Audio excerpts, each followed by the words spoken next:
So welcome to Theater Rhinoceros Online. Very exciting. We are live, we are on Zoom, and we're giving our reading presentation this evening. Thank you so much for joining us. It's very exciting for us.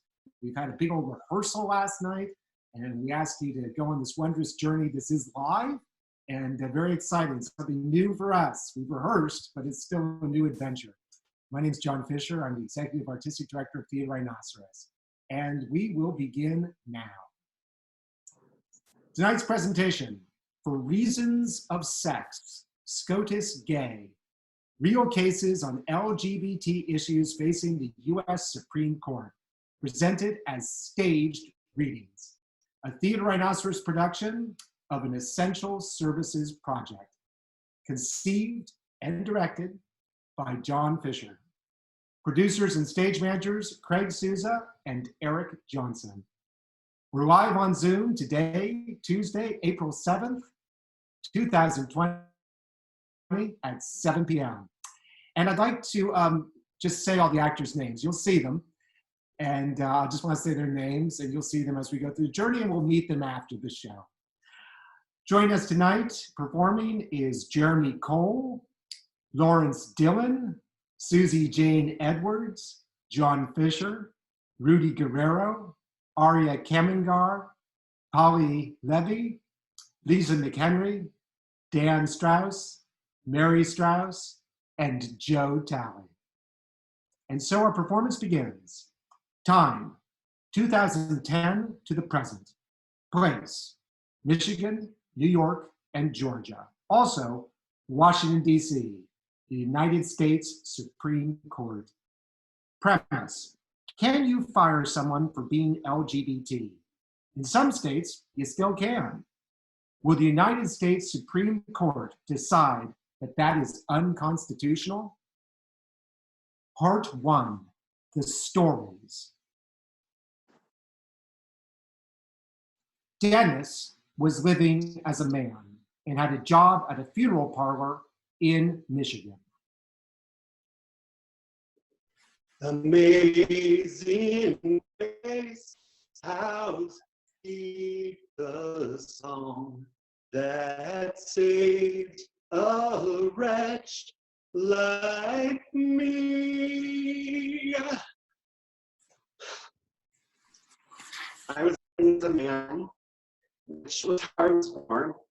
As a man, I had a loving wife. I had a job I loved, but I was miserable. My wife understood. She supported me, but my work would never understand. Never. So 1/3 of my life, my work life, I was a lie. My entire public life was a lie. I couldn't take it anymore. But I couldn't quit my job, the job I loved, the job I needed, we needed. So one night after dinner, I stepped out of the house into the backyard. I started singing, and then I reached back in my pocket. In another case, Judy wanted to skydive. So she went to the Stratosphere Express Diving School on Long Island. There she was trained by her skydiving instructor to skydive. Sky and Judy are both suited up now in their parachutes, and Judy is ready for her first skydive. You all strapped up, Judy? All strapped up. You ready to skydive? Ready to skydive. Okay, here we go. I just jump out of the plane? Yes, I'll be with you. Yes, but where? Where what? What do you mean, where what? What do you mean, what do you mean? Excuse me? Well, that's something my father used to say. What do you mean, what do you mean? Your father? Yeah, I'm very confused. Okay, Judy, let's start again. Okay. Where do you want me to start? When we jump out of the plane. Okay. What happens next? You fall. Okay. We both do. Okay. Makes sense? I jump out of the plane and then I fall. Yeah. Okay, and then? You deploy your parachute. Okay. Like we trained to do. Okay. Make sense? Yes. Okay. What if I forget to open my parachute? Oh, you won't. What if I do? Well, why would you forget? I'm thinking about something else. What else would you be thinking about? Fear, imminent death, the end of my life, my children. All the things I want to do with my life, but I can't because soon I'll smash into the ground face first like 50,000 miles per hour. Judy, you'll remember. Please tell me what happens if I forget. I'll remember. Okay. I'll be right there. Yes, you said that. Okay? You'll be right there. Yes, Right where? with you. What if you can't get to me? Why wouldn't I be able to get to you? I don't know. There's too much air between us, or you're too far away. Oh, I see. Yeah. You do? You do? Yes, I see where you're confused. I am? Yes, you are. You are confused. Okay. Please unconfuse me. Okay, Judy, I'm strapped to you. We're strapped together. So I'll be able to deploy your chute if you forget, but you won't forget. You're strapped to me? Yes, Okay. makes sense? Yes, but But what? that makes me feel uncomfortable. Why? Well, you're a strange man. I'm very normal, actually. No, I mean, you know what I mean. I don't know you. Oh, that. Yeah, well, you don't need to worry about me. I'm gay. Okay? So let's get strapped up. And remember to breathe. But No, remember to breathe. You can't think if you're not breathing. They strap up. Judy is shaking. Sky straps himself to her. She looks uncomfortable. Okay, Judy, here we go. 3, 2, 1, see ya!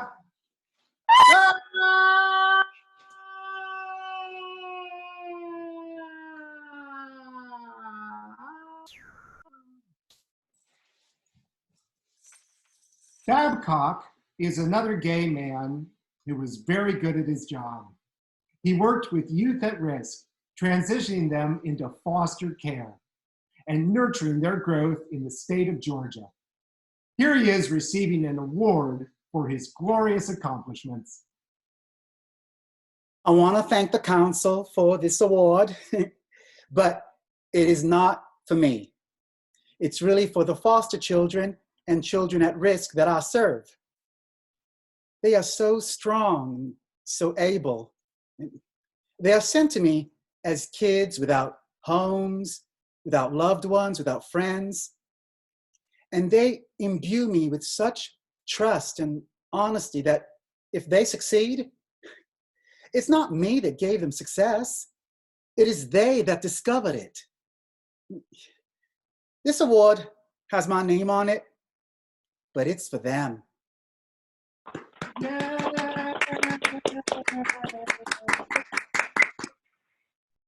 So let's see now how these 3 stories developed. I know I'm lost.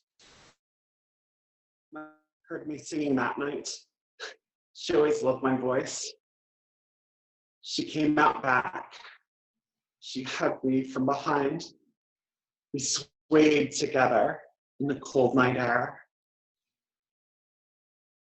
I won't be found. She felt the gun in my pocket. She turned me around and said, "What are you doing?" I said, "I don't know.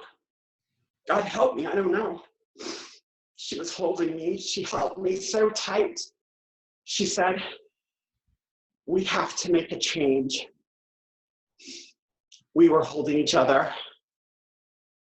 I told her yes, tomorrow.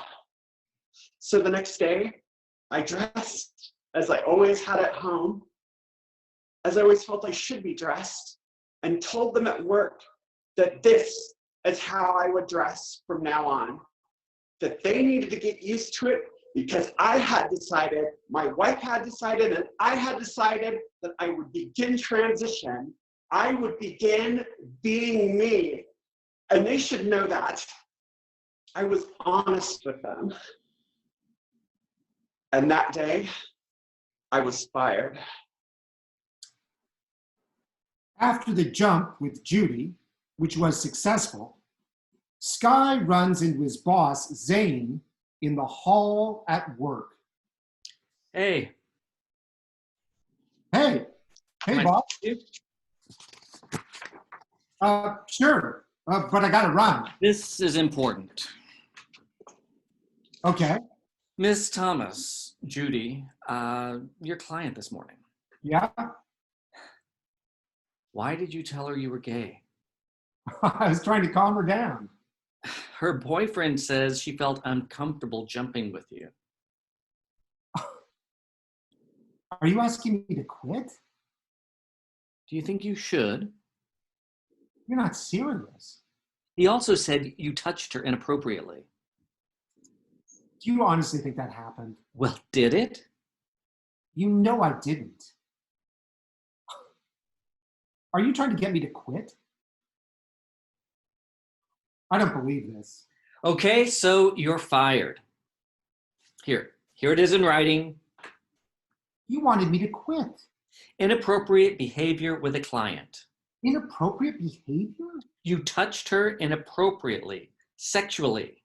You know I didn't. You know that. That's the reason. It says it right there. Really? Yes. I'm sorry.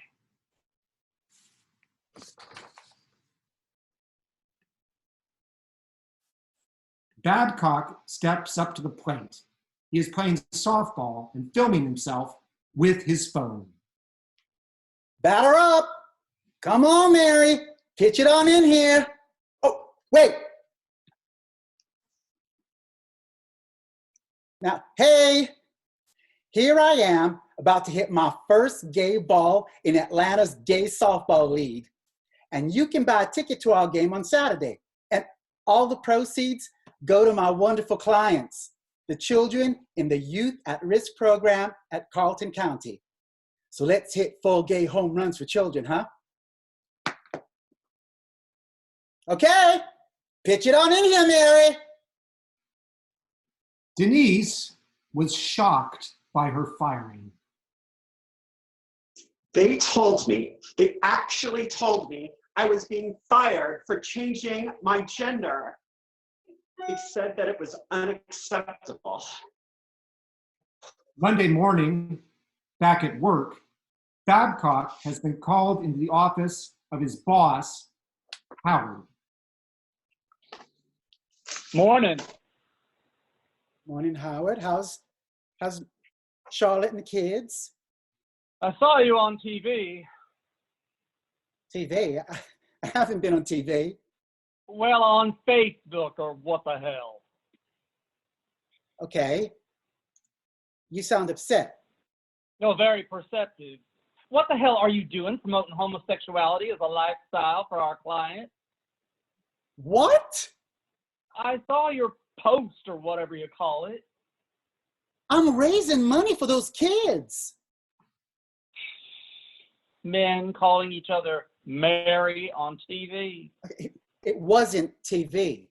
And anyway, I mean... You're all a bunch of sissies, and it's illegal to promote sex to our clients. I wasn't promoting... Stop it, or that's it. That's what? You heard me. Mary. Christ, I'm sick of this shit. The next morning, Babcock arrives at the security desk at work and uses his swipe to enter the building. Charles, the security guard of the building, is behind his desk. Morning, Charles. Oh, good morning.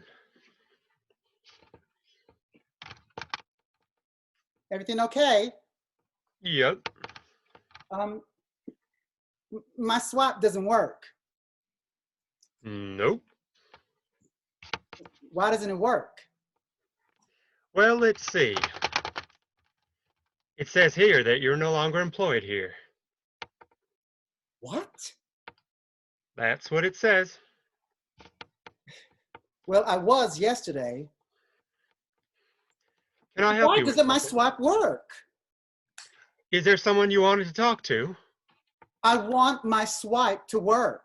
If there's someone you'd like to talk to, I can call them. Otherwise, I'm going to have to ask you to leave the building. Charles? Either you leave or I'll have to escort you out. Your choice, Mary. Later that day, Babcock manages to get through to his boss on the phone. Howard? I'm glad I got you on the phone. What do you want? I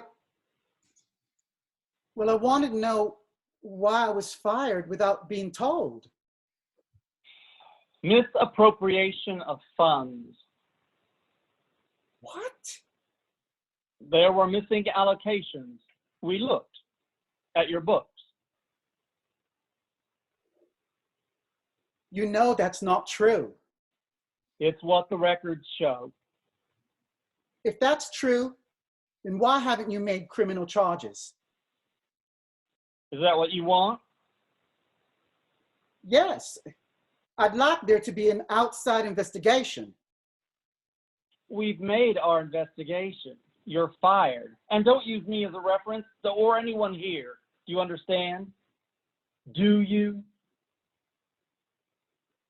Sky brought suit against Stratosphere Express for wrongful firing. The court found in his favor. Stratosphere appealed the decision to a higher court, and it was reversed. It was then appealed to the U.S. Supreme Court. Sky, unfortunately, would not be there to hear the case. He'd made a life decision. Sky appears about to base jump a mountain in Switzerland. They hear a loud wind. He is filming himself. Hi, it's me. I'm base jumping the Alps today to celebrate my citizenship in the European Union. I did it. I got my citizenship. Now I can live in a country where it's okay to be me, where I can't be fired for who I am. Here we go. 3, 2, 1. See ya. Bye.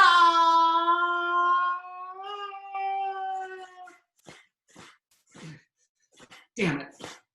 Damn it. Damn it, it won't deploy. Damn it. Ah! Sky was killed in the fall. As a result, his case was brought to the Supreme Court by his sister. The cases of Babcock and Denise followed the same trajectory to the Supreme Court. As often happens, these cases were combined into one hearing and were heard as a group by the Supreme Court justices on October 8th, 2019. Part 2, the court. The New York Times reported, in a pair of exceptionally hard-fought arguments on Tuesday, the Supreme Court struggled to decide whether a landmark 1964 civil rights law bars employment discrimination based on sexual orientation and transgender status. Job discrimination against gay and transgender workers is legal in much of the nation, and the wide-ranging arguments underscored the significance of what could be a momentous ruling.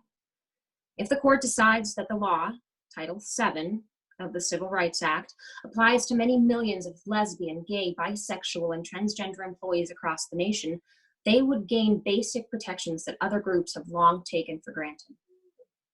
The cases were the court's first on LGBT rights since the retirement last year of Justice Anthony M. Kennedy, who wrote the majority opinions in all 4 of the court's major gay rights decisions. And without Justice Kennedy, who joined 4 liberals in the 5-4 ruling granting same-sex couples the right to marry, the workers who sued their employers in the 3 cases before the court may face an uphill fight. We move now to the cases before the Supreme Court. We begin with Ms. Karlan, who is speaking on behalf of the LGBT persons who were fired. The names of the Supreme Court justices and their political leanings appear in their windows.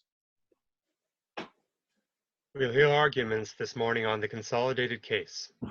Ms. Karlan. Thank you, Mr. Chief Justice, and may it please the court. When an employer fires a male employee for dating men, but does not fire female employees for dating men, he violates Title VII of the Civil Rights Act.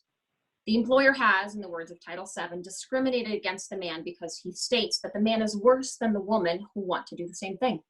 And that discrimination is because of sex, which Title VII prohibits.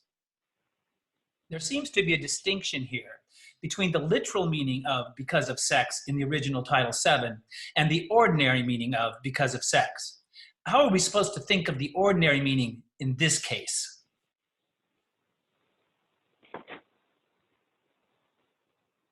In other words, does Title VII prohibit discrimination on the basis of sexual orientation? It's a policy issue, and it's a different policy issue from the one that Congress thought it was addressing in 1964 when it was just talked about sex, meaning gender. In my view, sex might very well mean sexual orientation. It's really close, really close. Does Title VII now embrace sexual orientation, or should it be restricted to discrimination based on sex? I'm worried about the massive social upheaval that would follow from a Supreme Court ruling saying so. Such a significant change might be more appropriate coming from Congress rather than the courts. It would be absurd to conclude that Congress passed Title VII in 1964. It intended to protect gay people. Ms. Karlan, you're trying to change the meaning of what Congress understood sex to mean and what everybody understood. Justice Alito, sexual orientation discrimination is a form of sex discrimination. When an employer fires a male employee for dating men, but does not fire female employees who date men, he violates Title VII. The public would find it very hard to accept a ruling from the Supreme Court interpreting Title VII to encompass all these other forms of discrimination. If the court takes this up and interprets the 1964 statute to prohibit discrimination based on sexual orientation, we will be acting exactly like a legislature. Justice Alito, I disagree. No one ever thought sexual harassment was encompassed by discrimination on the basis of sex back in '64. It wasn't until a book was written in the middle '70s bringing that out. And now we say, of course, harassing someone, subjecting her to terms and conditions of employment she would not encounter if she were male, that is sex discrimination, but it wasn't recognized to be such in the beginning.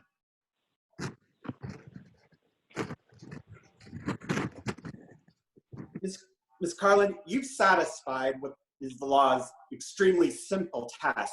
Would the same thing have happened if you were of a different sex? Hewing closely to the words of the statute is how this court ordinarily goes about its work. And the text of the statute appears to be pretty firm in Mrs. Karlan's corner.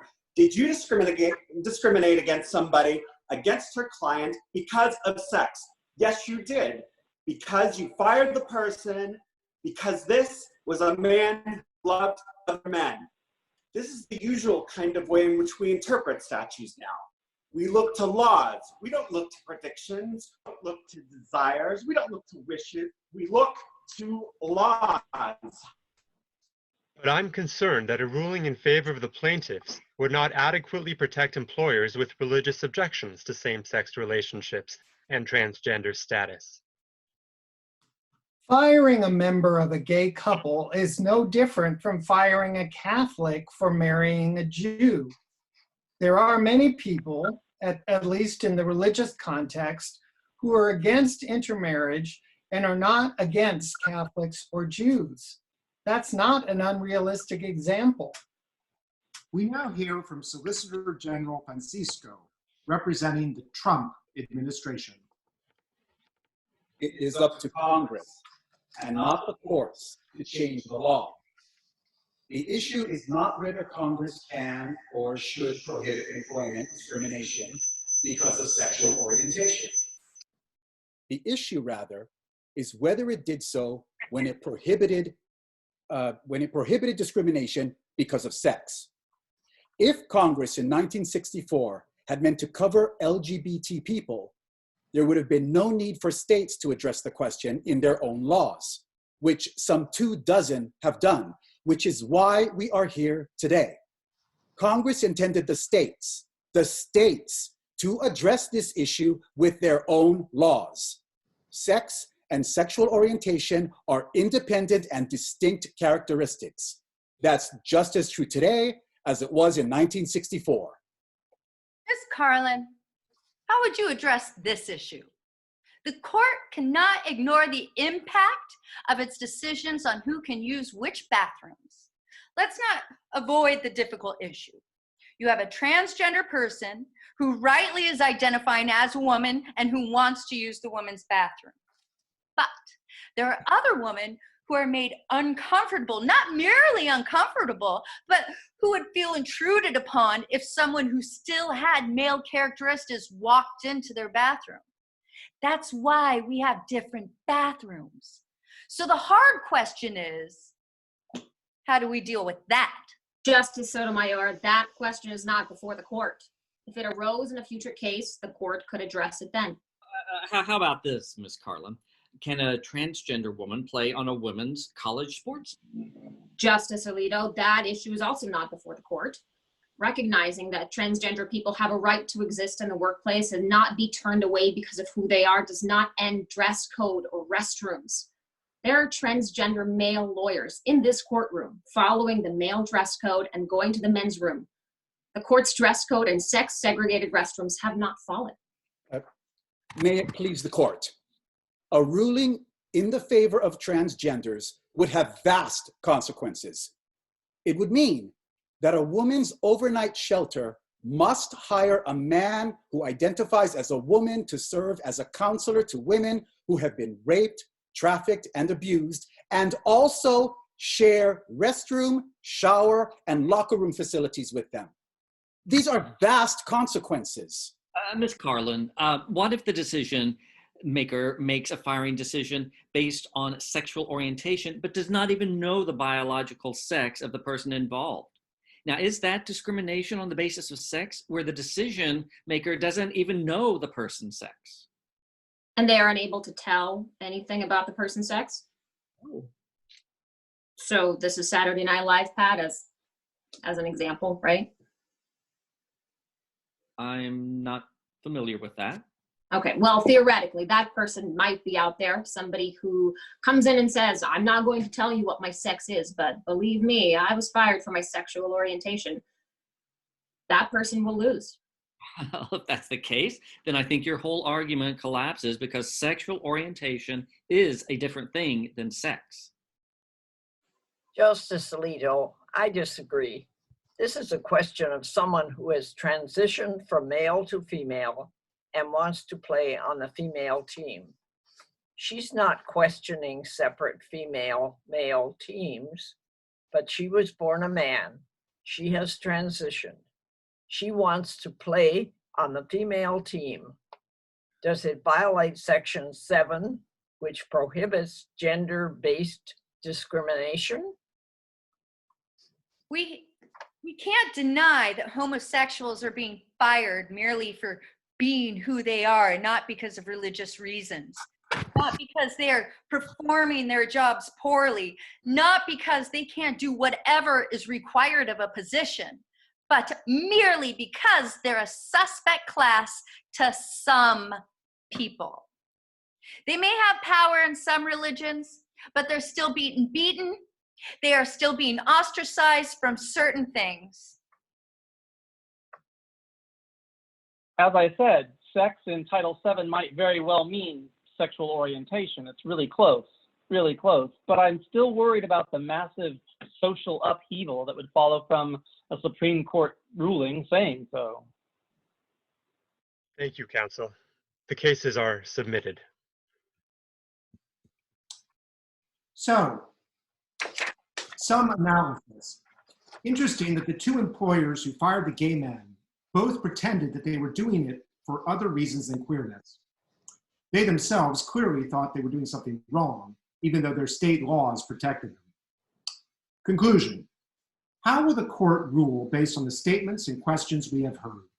It seems that Alito is very much against a favorable reading, and probably Roberts as well, both feeling this is more a case for the legislature, for Congress. Thomas will probably follow suit. He was silent, as always, but he's a reliable conservative vote. Kavanaugh is unclear. He asked only the one question that you heard, and he revealed no stance.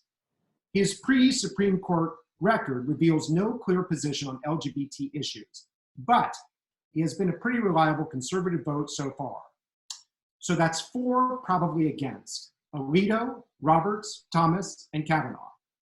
Ginsberg, Breyer, Kagan, and Sotomayor are pretty firmly for the plaintiffs. Gorsuch is ambiguous. Remember, he said the reading of Title VII was very, very close. That's good for the liberals, though he did point out that such a reading would lead to massive social upheaval. That sounds more conservative. Now he's smart, and he's gone his own way before, so he is certainly the one to watch in this debate. 4 conservatives to 4 liberals, with Gorsuch the deciding vote. We should hear soon, but perhaps coronavirus will slow down all Supreme Court decisions. Much is up in the air right now.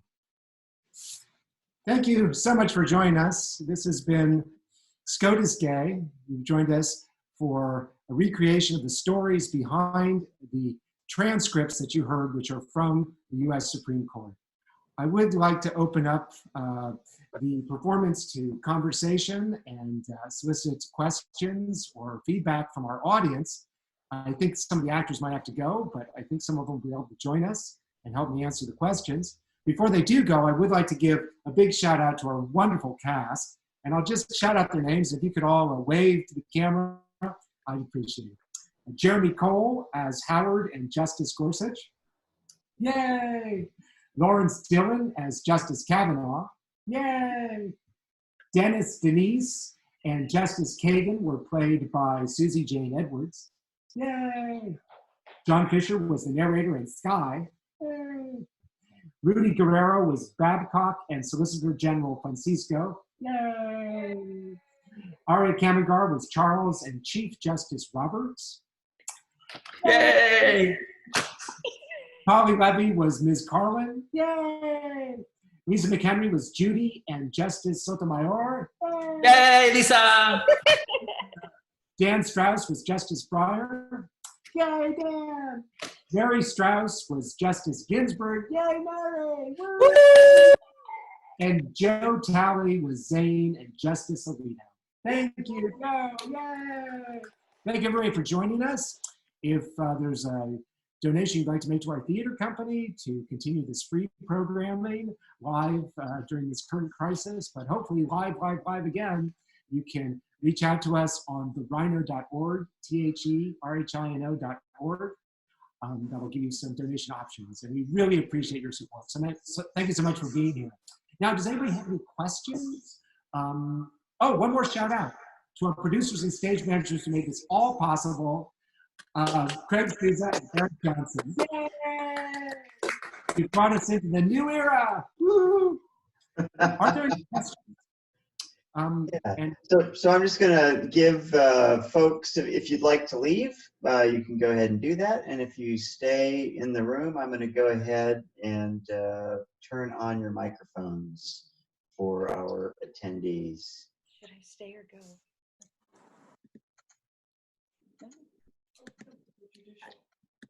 So you should, if you're still in the room, be able to unmute yourself and ask a question. So you should see a little microphone icon appear in Zoom. I'm just kind of going down the row here. And you can just, all right, so it looks like Anita has her hand up and would like to say hello. So Anita, go ahead, you're on the air. Hey, Anita. Hi. It was wonderful. Thank you so much for making this possible. I was curious how it was to rehearse on Zoom. Craig, can you repeat the question? I was busy unmuting people. Anita, I'll let you repeat it. Yes, I was curious how it was to rehearse on Zoom.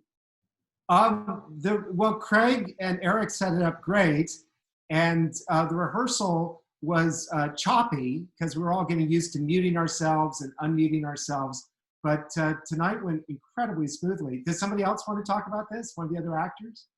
Yeah, I'll just point out it was kind of interesting in that, you know, in most rehearsal processes for a production, you start off and when everyone's holding the book and you go through the whole process, and then you get to what we call tech, you know, where we make sure that all the technical aspects, all the sounds, the lighting, that kind of thing, our entrances and exits are all coming in. But that always happens over a few weeks period. And even with a staged reading, that often will happen over maybe 3 rehearsals. But we had 1 rehearsal in which all of that had to happen. And not only was it all coming together, and it was new for us. So it was pretty nerve-wracking, actually. I mean, it was interesting. There was some excitement to it, but there was also feeling like, I can't do this. No, I can't do this.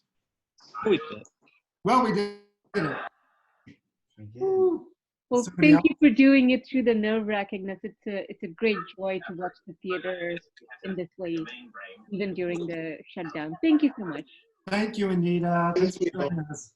And JP Price, you have your hand up, so go ahead. You are unmuted. Hey guys, thank you so much. John, it's so great to not drive to San Francisco to see you. Oh, Judy! Hey. I know it sucks to be on Zoom, but you know, for people that can't travel or disabled, you know, it's hard, but I really thank you. You guys were awesome, and I love you, and I'm sending best wishes from Sacramento. Hey! Right back at you, Judy. Thank you. And William Beckerman, you've got your hand up. So please unmute yourself. And here I am. You know, I had a little bit of trouble first in terms of technology, whether I was going to be part of what my role is. And so I finally, I got interrupted. And then I came back and saw about a third of it. I have a general question about the issue, and I would love to have people speak to me about it. I always thought it would be interesting to have a bunch of trans men walk into a ladies' bathroom, like en masse in South Carolina, with beards. Was that addressed at all? In the court case, I'd love to see it organized to actually do that and covered by I think that question came up. Who asked that question? One of the justices. Was it I don't remember which one, but yeah, they were kind of like hinting around about that. And that's kind of one of the ironies about trans folks, as I'm, you know, darling, do you really want me in the bathroom with your husband? You know, that kind of thing. And so it's kind of funny because they want their cake and they want to eat it too, in that sense. They want to use it as an argument, but it's a dumb argument, and on many levels, on every level. But there's a lot of photographs of trans activists using the bathroom that they would like you to use and how ridiculous it is. So I think that they're getting the idea that that's kind of a dumb thing to say. Okay, thank you. And we have Josh Dunsby next. So Josh, go ahead and unmute yourself. Hey everyone. So question, John, was it taken directly from the transcripts, and just like, could you just comment how you kind of went through the transcripts and made it interesting? Yes, it is. All the Supreme Court dialogue is from the transcripts. and I was just trying to get opinions. The justices are very smart. They ask a lot of very tough questions, and there's a lot of back and forth. But what I was really after was the individual opinions and trying to get, you get that Alito is really not into it, but you also get that Gorsuch, he seems to be struggling to figure it out. And so I tried to isolate speeches that would tell us what people were thinking. And I wanted to give everybody a voice. Unfortunately, Thomas never talks, as we know, so he's absent. But talking is not as saying something too, so. Well, that's true. That's true. And we know what he's going to do. I mean, Yeah. he's very conservative. So yeah, I mean, the transcripts are very, very long, and I really wanted to isolate just opinions and then give a flavor of the dialogue. There's a lot of really, you heard them talk about Pat on Saturday Night Live. There's a lot of sort of looseness to it and humor. And I think that the actors captured that nicely. Do you think, did it seem sort of novel to them? I mean, the dialogue you chose makes it seem like they're sort of struggling, like they don't know what to do with it, right? Was that your sense of kind of reading through it in more detail? The justices or the actors? The justices. Yeah, the justices really struggle to communicate. It's almost impossible to figure out what they're talking about sometimes. And that's the problem with transcripts. You can't see faces, you don't have the mood of the room. And so a lot of times it's really very odd. And also they argue each other's points. You heard Kagan ask the question about bathrooms, which sounds like she's against the issue, but she's not. She's just trying to flesh it out.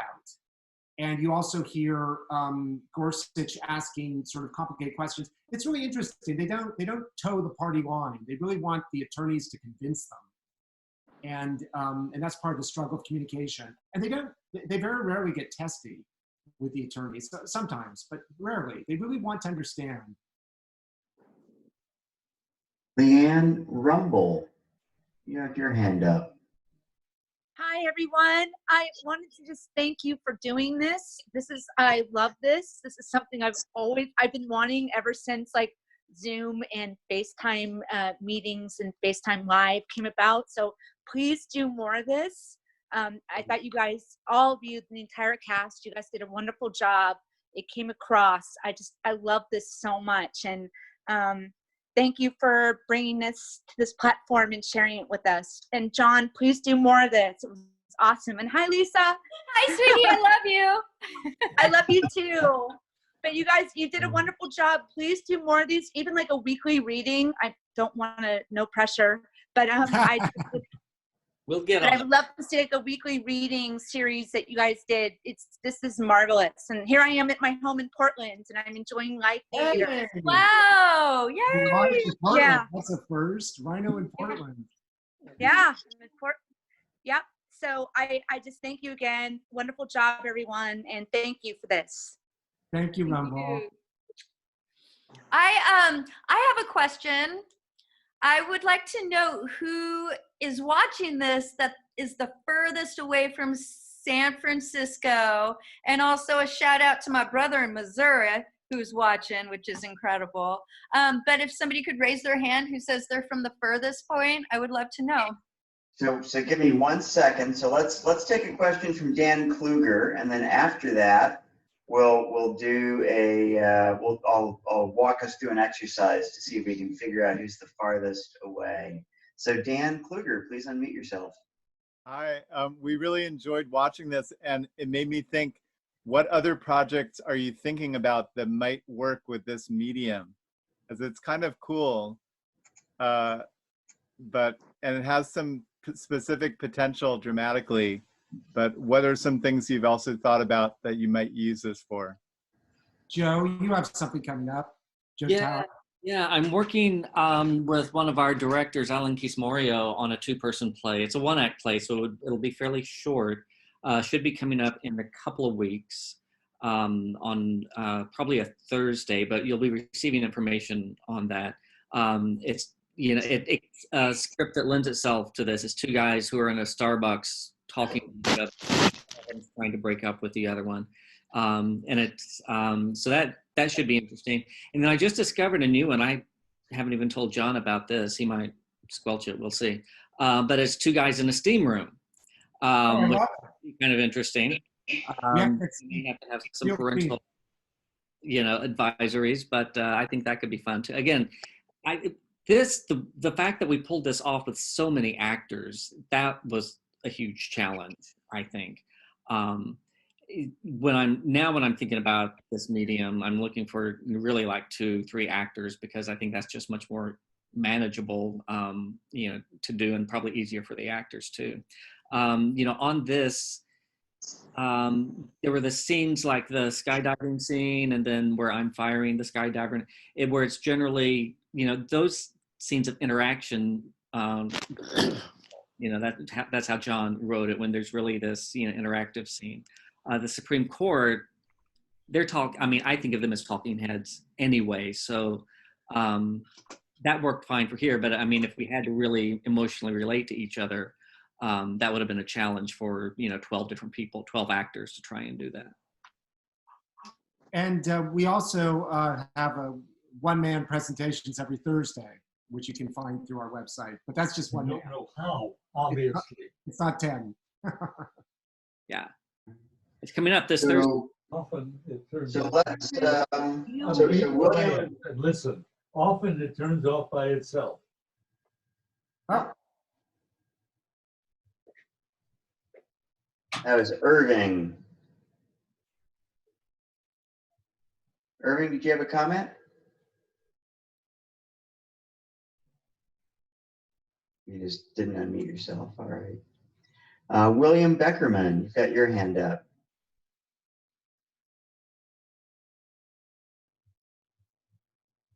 William Beckerman? Did we find out our person farthest away? We have TJ McMahon is from Buffalo, New York. Is there anyone on the line who is farther than Buffalo, New York? And if so, raise your hand. Raise your hand if you're from farther away than Buffalo, New York. Anybody in Europe? Greenland. All right. Well, congratulations, TJ. You are our winner. If you were live in the theater, you'd probably get a Rhino coffee mug. Ticket to our next webinar.